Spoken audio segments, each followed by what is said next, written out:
you know how much courage you need to ask your parents to have a sleepover? So you hear that? A sleepover? Just a sleep. That's all we wanted was a sleepover. But I want to have a sleepover. What's wrong with your bed? Well, comedian Joe Avati has made millions and millions of people laugh thanks to his spot-on humor that exists in generational and cultural differences. He's been back on the road with his When I Was Your Age show and has landed here in Toronto for a series of shows here and all throughout Ontario. This, of course, after doing a bunch of shows out west. Joe Avati, welcome back to CP24 Breakfast. Thank you very much. Thanks for having me. It's always a pleasure to come on this show. Yes, of course, and we love having you because you are a funny guy and you're very likable. And what I find refreshing about you is that, you know, we're in this stage in comedy where we've got a lot of kind of cancel culture, a lot of, you know, extreme wokeism, some might say, a lot of comedians being canceled. How are you doing in this sphere? Because you keep it clean, don't you? Yeah, I do. I keep it clean, but I do try and get a little bit edgy where I can. Look, the thing is, look, political correctness in comedy is like having an occupational health and safety officer at an MMA fight. There's no point, you know, and it's the job of the comedian to walk the fine line, to say the things that everyone thinks, but no one has the guts to say. So that's what I do, but I do it in a clean way. Right? And it's not easy, but we manage. No, it's very hard to keep jokes clean because it's easy to go for that, you know, low-hanging fruit, make it kind of tacky, you swear words, dirty, blue jokes. But to be clean and funny, that's a different skill set. Yeah, well, look, the main reason I did it was because if I did swear, my dad would probably give me a clipper on the ear, you know. You know, Italian dads strict, you know what they're like, you know. But, you know, that's why I kept it clean, because I get kids that come to the show, I get the grandparents and everybody in between. Wow. And people, I mean, you're touting this as a family-friendly kind of comedy show. Absolutely. So I can bring my 5-year-old? You can, well, they might not understand that much. True. But normally the kids start from about 9 or 10, 11, around about there. Because I talk about the differences of the way that we grew up versus the way that they grew up. You know, like Shazam. Like, you know, all these kids have got these Shazam app, you know, where they, if they want to hear a song, they put the Shazam. Of course, we never had Shazam. No. If people of the 80s, if we wanted to know a song, we had to remember the tune, go to a record shop and sing the song to the guy behind the counter. I don't know if you remember that. And then, of course, the guy knew the song, but he'd make you sing the second verse, right? That's hilarious. So you're pointing out those generational differences. I'm a girl of the 80s as well. So when I heard that your tour was called When I Was Your Age, like that's something your grandpa says to you. That's exactly right. I was just like, oh my gosh, Joe Avati, are we old? We're getting old. We're getting old. But, you know, what's also interesting is the way that the grandparents change. Like my, you know, and I blame the grandparents of today why these kids are spoiled. And I'll tell you why. Because our parents give our children things that they didn't give us. Little things like love and affection, you know. Yeah, exactly. And so what would you say is kind of the one thing that you don't understand about this generation, being, you know, an older millennial? Well, okay, so when I was young, if my dad wanted me to stop doing something, he would give me that look. Right. You know what I mean? That look, and you knew. The look does not work with kids today because they got their head buried into the phone. So for anyone who's got teenagers out there, here's my little tip. If you want to give them the look, take a picture of yourself doing this and then send them a text. Right? And you should get an answer in about 2 or 3 days. I'm going to try that because I have 3 boys. Right. I have a 10-year-old who's like kind of addicted to gaming and screens. Right. So I'm going to take a photo and get his attention. You're probably going to have to airdrop the look, you know, to these little ones. Oh my gosh, Joe Avati, I love it. Okay, so you have 2 days in Toronto before you're off to different parts, St. Catharines, all over Thunder Bay, Windsor, Montreal. Where can people find tickets? JoeAvati.com. You know, just go to joeavati.com and you'll find all my North American, because then I head into New York, Connecticut, all over, and then I head over to Europe, Belgium, Scotland, South Africa, and back to Australia. Yeah, that's amazing. Okay, well, it's great to have you in our city again. Thank you. And right now, thank you so much, Joe. You can win a pair of tickets to one of Joe's shows. You just scan the QR code on the right of your screen right now. There it is. Or go to cp24.com/contest to enter the code word. And all you need is Calabria. I think... Calabria. Wow, I butchered that. Calabria. Is that a candlestick? No. Sorry. That's where my dad comes from. Oh. Sorry. sorry, candelabra. Hey, you know what? I need an opening act. If you're up for it, I need an opening act. Calabria. Calabria. Oh my gosh. Once again, Joe Avati. Go see his show, The Funny Man Himself. Welcome back to CP24 Breakfast. Canadians considering to buy an electric car in the past 24 months has actually dropped to 34% from 47% last year.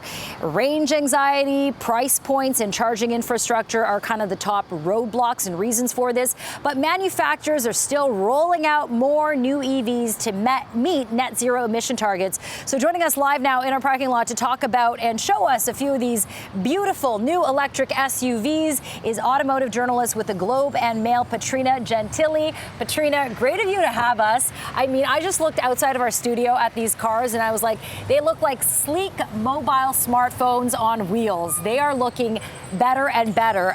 So let's first talk about very quickly why that interest in purchasing an electric vehicle is dropping with Canadians. Do you think it's true that it's all these three reasons that I pointed out? Yes, those are the top three reasons. The charging infrastructure isn't up to par in Canada yet, especially the superchargers that Tesla has, you know, where you can charge really fast in 20 minutes. Right. Most of the time you have to require if you're using a 240 volt outlet, it's going to take like 10, 12, 14 hours to charge. Wow. So that's a long time. And there's also concerns with the range because you're usually in that 300 to 400 kilometer range. And once you add, you know, the air conditioning on a hot day like today, all of that's going to deplete the battery. Right. And also the price points. I mean, these babies are not cheap. We're going to go through some of the prices for these SUVs. I mean, they are gorgeous, so I understand, but not exactly in that 20 to 30 grand range yet, right? No, you're looking at 45,000 and above. Okay, that is a lot of money. Yeah. And what do you think needs to be done? I mean, we've just listed a few of the reasons,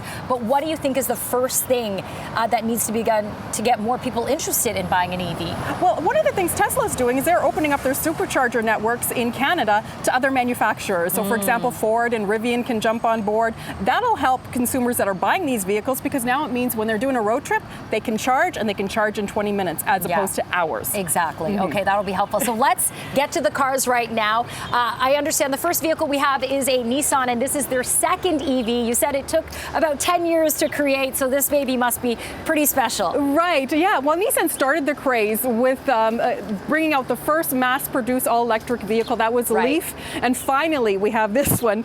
This is, as you mentioned, the Aria. Very tech-savvy inside. On the outside, you can get it with front-wheel drive. You can get it with all-wheel drive. It also has a standard or a long-range battery. The long-range battery is the one you want because you have about 480 kilometers of range. Okay. The standard is about 330. Again, not that much. So you want that extra range so you don't have that anxiety on the road. For sure. And look at this. This is the screen, which is kind of much more horizontal and long than the ones in the Tesla. Exactly, and not many buttons, as you'll notice. This is a trend that we'll see moving forward. And then you also have the charging port, so this is what it looks like. Oh, wow. Right, so you can charge it on a 240 volt outlet. You can also charge it on a fast charger if you can find it. Yeah, but not going to work in a Tesla supercharger.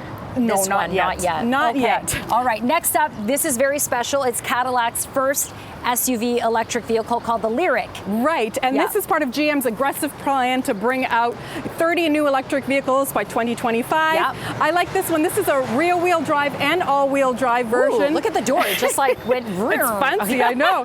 And it's all about technology. So look at the screen. It has a 33-inch diagonal screen that goes right across the dashboard. Lots of technology inside. So you have, a Wi-Fi hotspot inside, Google Assistant, and a lot of cool lighting features as well. So it's a really neat vehicle. Also has one of the longest ranges you can get, about 500. Yeah, okay, which is that nice. is very long. Again, we talked about price points and stuff. This again is about 65,000 or 69,000. Okay. So this isn't cheap. This is not cheap. Yeah, and I love the look of this. This is also Lexus's first SUV EV, correct? Right, and this shares its platform with its smaller brother, the Toyota BZ4X, and the Subaru through Solterra. So this was a joint merger that they went together to build this electric vehicle faster. It doesn't have as much power range as like some competitors. Bit shorter? Yeah, like it's only about 315 to 350, depending on the tires. Why do you think that is, given that, you know, Lexus is pretty good at, you know, thinking ahead and... Yeah, we're a little bit late bringing this to market, so I think that's probably one of the issues. But the interior is really where it shines. Like, oh, it's gorgeous. Yeah. Look at the suede. And this is... If our camera guy Mike can come and look at this interior, it's just like... It feels like this is, you know, part of your closet, your clothing collection, and it's sustainable material. So you're going to see in the future more vehicles that have sustainable material inside, plant-based materials. This is made of recycled water bottles, and again, that focus on technology and those big screens. I just turned it off. Sorry, sorry, I'm just like a kid in a candy store. I'm playing around with it. But again, you know, a steep price tag around $65,000. As tested, it's about $85,000. Wow. So not cheap. Not cheap, but absolutely gorgeous. Oh my goodness. Okay, automotive specialist and journalist Patrina Gentili, thank you so much for coming in to show us these new EVs. Very exciting stuff, and we'll see if people's interest peaks after seeing these beautiful cars today. Appreciate your time. Thank you. Thank you.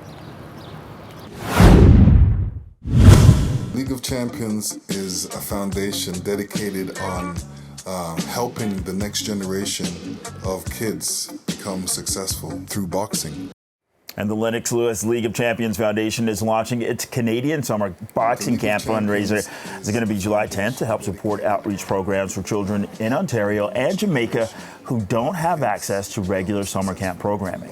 Joining us now to talk more about the camp coming up in Oakville is 3 times heavyweight champion of the world himself, Lennox Lewis, and the woman who keeps him in line, of course, Executive Director of the Foundation, Violet Lewis. I just had to say it that way, right? Yeah, she keeps me in line.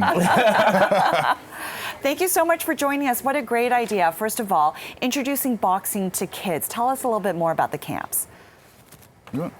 Well, the camps are basically about me and, you know, having a place to go for the summertime and learning, you know, a sport of boxing and being with other kids and learning some life skills and, you know, having a safe place to go during the summertime.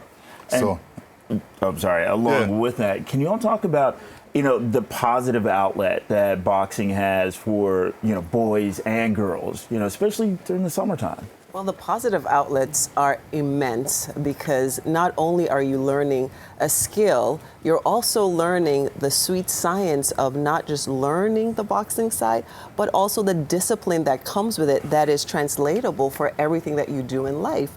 You know, we have a tendency to tell our children to focus, but do we ever get down to their level and tell them what are the 3 steps to focus and actually how to focus? So we delve into all of those things. We give you steps. Focus means you have a first step of compartmentalizing. The second step is time frames. So when you start giving the kids ways to manage, you realize that they leave their understanding, wait a minute, I don't have to do everything one time. And it becomes manageable. And then you notice that their mental health and their mental wellness is so much more better. And you're teaching that critical thinking through an incredible sport. Some people would be intimidated by boxing because it's very technical. What have you found? How are the kids responding to it? Well, I found the kids really respond to it very well, and they actually surprised themselves because they didn't realize how easy boxing is to learn and how easy it is to defend yourself, and it gives them a lot of, it builds their self-esteem and makes them a better citizen and realize that they can do certain things that they couldn't. A lot of people didn't believe that they could run 2 miles. And maybe the first time it was hard, but the second time it was even better for them and they felt better for themselves. And Mr. and Mrs. Lewis, you mentioned discipline.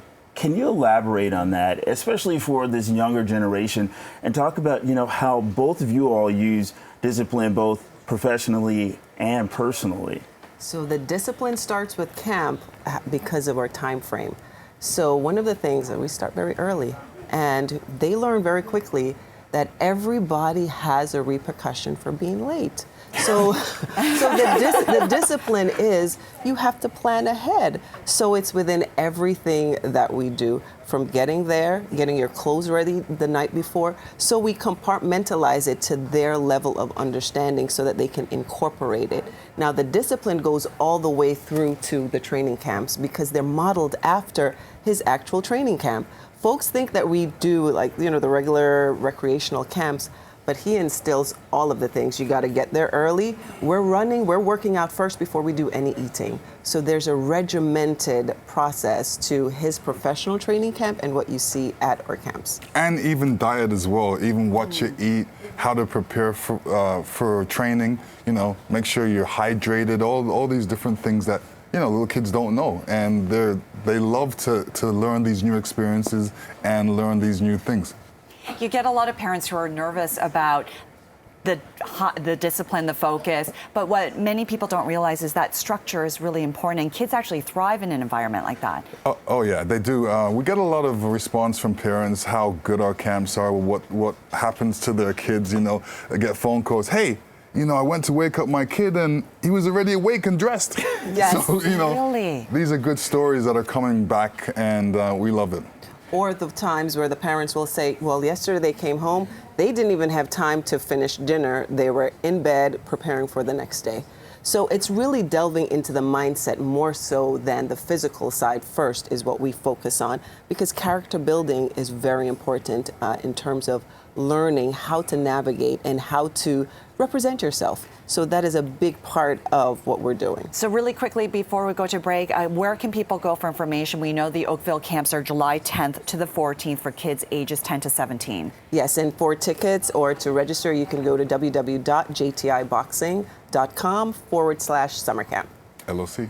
And then you could also visit us at locfoundation.org. You can partner with us, or you can just be a volunteer. There are many ways to be involved. Okay, and as we go to break, Mr. and Mrs. Lewis, I'm going to have to ask you both to step outside because I think both of you can give me a run for my money. I was taking notes for myself on discipline and focus, by the way. I could use a little bit of that. It's been an honor and a pleasure talking to you both this morning. Thank you. Thank you. Guys and having us. Stick around. We'll be right back.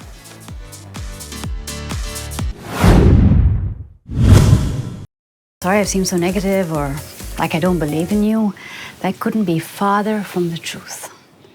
Davy, I've just lived longer than you have, and I know that sometimes you can work incredibly hard for something. And so much wisdom there. It's truly the end of an era, as Never Have I Ever has wrapped up its 4-season run on Netflix. And fans and viewers alike were treated to a fitting way to cap off the groundbreaking series. So joining us now is the star of the show, Maitreyi Ramakrishnan, AKA I like to call my little sister.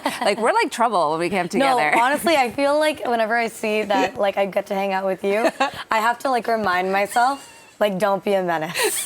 Genuinely. I do too. I have to be stay professional. Yes. Be a professional working woman. But really, that was great.